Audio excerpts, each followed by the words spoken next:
Welcome back into the NW Sportscast. With the Seahawks season being officially over, it begs the question that is on every Seahawks fan's mind, including myself. And that one is to Geno Smith or to not Geno Smith. That is the question of the offseason, and it likely won't get answered for a bit, which means great. We have lots of time to go over each and every opportunity and player that could replace Geno Smith and weigh him against Smith to see what is the better option. And the first quarterback I kind of want to throw into the series to face off against Geno Smith is Sam Darnold, the quarterback for the Vikings, who has put on an absolute great season after really struggling with the Jets, saying the famous quote, "I see ghosts in the field." He didn't know what was happening, but pair him up with Kevin O'Connell, Jay Jettis, and all them boys, Jordan Addison, and he's had an absolutely stellar year. Sam Darnold's contract is going to end this coming offseason, so the Vikings are going to have to make a decision. And if they choose to ride with J.J. McCarthy, which is still a very good opportunity to do so, especially if the Vikings get bounced in the first round, then Sam Darnold's going to be on the table. And with Geno Smith being his last year of the contract this following year, this is the time the Seahawks have to make a decision. Are they going to extend Smith, or are they going to take a chance on another quarterback? And we're going to see if Sam Darnold is worth that chance for John Schneider and the Seattle Seahawks to commit to. Now, first off, let's go over the numbers. We're going to start with the contracts for each player. Right now, Geno Smith's contract is slated for a 2025 cap hit of $44.5 million, according to Spotrac. Now, it's a pretty sizable margin for a guy who has been a mediocre quarterback, to say, the very least. I mean, look, 21 touchdowns to 15 interceptions for Geno Smith this last year. Not good red zone efficiency, and the Seahawks didn't make the playoffs. That's a pretty big price for Smith, and it's likely that that number goes up if the Seahawks do indeed extend him to a projected $50 to $55 million per year in 2026 and beyond. It would likely be a shorter contract as Smith is getting up there in age, probably 1, 2, or 3 years. You go to the other side and compare that to Sam Darnold, who right now Spotrac has estimated Darnold's value for the next season to be around $35 million, but that figure has recently spiked after the Lions game, and especially if Sam Darnold and his Vikings make a run, to $55 million, which puts it on the very upper echelon of what Geno Smith would sign for. So at face value, both of these guys, Smith and Darnold, the contract values are very, very similar, so we can kind of wash those two things out. However, Smith is a lot older than Sam Darnold.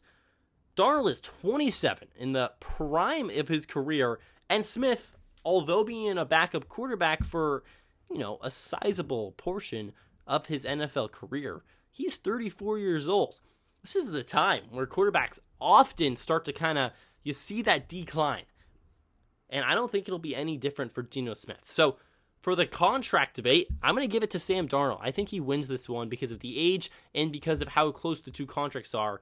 With, he could go for as little as the $35 million mark, and Geno Smith isn't getting anything less than that $45 mil mark. All right, now let's just go into the raw stats. And we're going to just compare this last year between the two quarterbacks, because both these guys, actually a very similar story, really. Geno Smith struggled with the Jets between 2013 and 2016. Was a backup quarterback after just 2 years. Sam Darnold, isn't that a familiar story? Started with the Jets in 2018. Played 13 games twice. Then he played 12 games in the 2020 season before getting benched. Since then, bounced around between Carolina, San Francisco, and then finally with the Vikings. Has rejuvenated his career. 17 games played for the first time in his NFL career. Both of these guys has bounced around starting on the Jets. So we're just going to compare 2024 because I think that's the most fair. Let's start with Darnold. Darnold had 4,319 yards. Now, the ironic thing is Smith beats Darnold in this category, but not by much, folks. It's by 1 yard. Smith had 4,320 yards in the 2024 season. So we can give that to Smith if you guys want, but I'm going to call that a wash. But what's not a wash is the touchdown to interception ratio. Darnold threw 12 interceptions, but threw a whopping 35 touchdowns for the Vikings. That's 5th best in the entire NFL. You look at Geno Smith, just 21 touchdowns to 15 interceptions. Less touchdowns, more picks.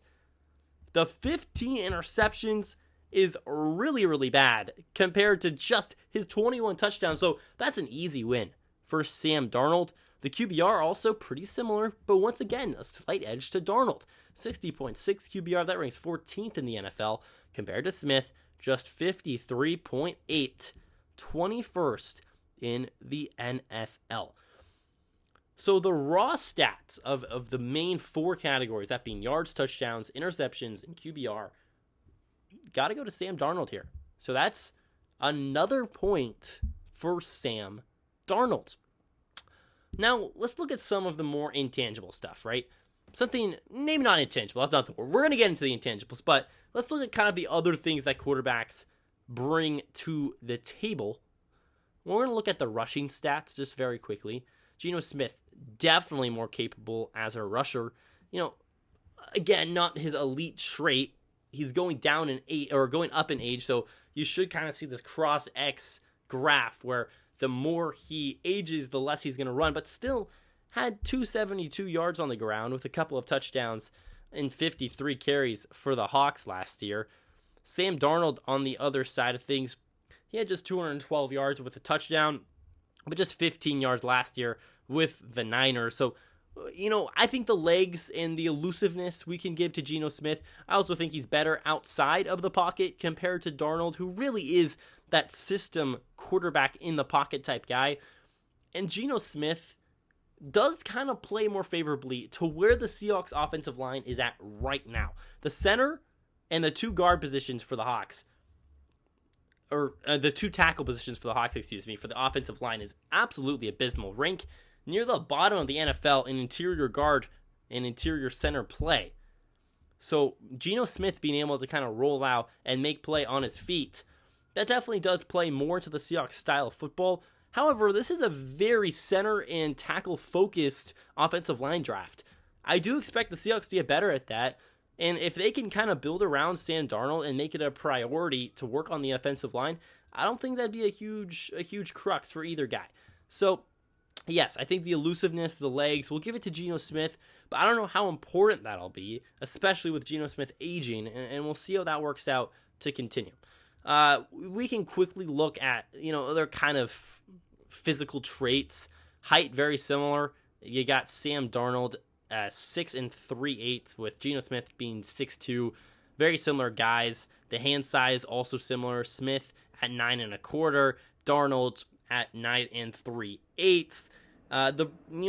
Like I said, the 40-yard dash time for both guys, not great, but Smith does outclass Darnold by about 0.3, so not nothing, but not everything either. The physical traits, pretty much a wash. I mean, these 2 quarterbacks, really, the more and more you look into them, super similar. You start with the Jets, you got similar hand size, you got similar arm length, similar most physical traits. You bounce around between a few teams and finally find your home. Geno Smith with the Hawks, and you got Sam Darnold with the Vikings, but will Darnold stay with the Vikings? It's an interesting question. So right now, if you can't tell by my expressions and kind of by the raw stats, definitely favorable towards Sam Darnold. It definitely is. However, there still is one more thing to look at. The red zone efficiency. Now, this was the thing that really made me bang my head against a wall. The entire season for Geno Smith and the Seahawks. It was like watching paint dry. The continuous lack of being able to convert in the red zone. Geno Smith ranked 23rd in the NFL among starters, converting just 48% of the time in the red zone. You compare that to Darnold, who is 4th in the NFL in red zone efficiency. 70% of the time he threw the football in the red zone, and 70% of the time converted into points. Points being a touchdown. That is drastic. I mean, it really is. The fact that it's almost 30 points better for Darnold to find the end zone, and you can see it with the touchdowns. Sam Darnold, a whopping 26 TDs for Minnesota inside the 20-yard line. You compare that to Geno Smith, and he is near the bottom of the NFL at just 10 touchdowns and 5 picks in the red zone. Darnold, just the 4 interceptions and 26 touchdowns. So this is pretty clear that you gotta give the red zone efficiency to Sam Darnold. We're going over most of the things here, and if you guys can't tell, it's moving, the needle's moving towards Darnold here, guys. So in the very first ever edition of Geno Smith versus the field, this time being Sam Darnold, I'm going to give it to Darnold. I think what Darnold has proven as a quarterback this year in a large enough sample size, 17 games, despite his bad play against the Lions, that is concerning. But despite his bad play against the Lions, and despite whatever happens in the playoffs, I would be remiss to not say I think Darnold at this point in his career is better than that of Geno Smith. And not only is he better, he could be more cost effective. He's younger. He's, better red zone efficiency. He was drafted higher. He has, some physical traits that are a touch better than Smith. So all of those things, I think, kind of encapsulate why, if Darnold leaves the Vikings, which is not a foregone conclusion whatsoever, maybe I'll make a J.J. McCarthy QB comparison as well with Geno Smith. But if he leaves the Vikings, I think it's pretty clear. You got to make him an offer. And you trade Geno Smith. And there are teams. There are plenty of teams that would love Geno Smith. This is not a Smith-hating video. This is a Darnold respect video. Geno Smith is a very average quarterback in the NFL. Sam Darnold is average as well, but he has traits that are elite, where Geno Smith doesn't really have any of those traits. Sam Darnold's ability to find the end zone, especially in the red zone, is elite. Something that Smith cannot do, something that the Seahawks have been unable to do for both years, or all 3 years, with Geno Smith. So you guys come to me and ask me, look, Darnold, Smith, I got to go with Geno Smith here. I just said Geno Smith. It's the Seahawks, God speaking in my head. Maybe I'm wrong, but no, I'm going with Darnold. Correction, going with Sam Darnold.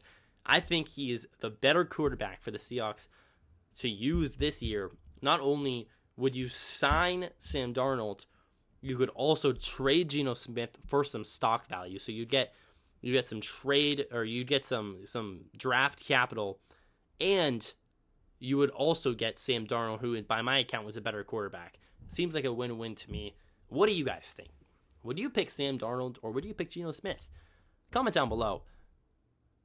Let us know, and we'll make sure to get back to you. Also, if you guys have any other players you want me to contrast Geno Smith with, then please let us know down in the comments. And if you made it all the way to the end of the video, then please give us a like and subscribe. It means a lot to the channel, both analytics and my feelings. I love making videos for you guys, but I also love seeing your guys' kind of comments and the interaction. That's what keeps it fun for me. So if you guys could do that, it'd mean a lot. And as always,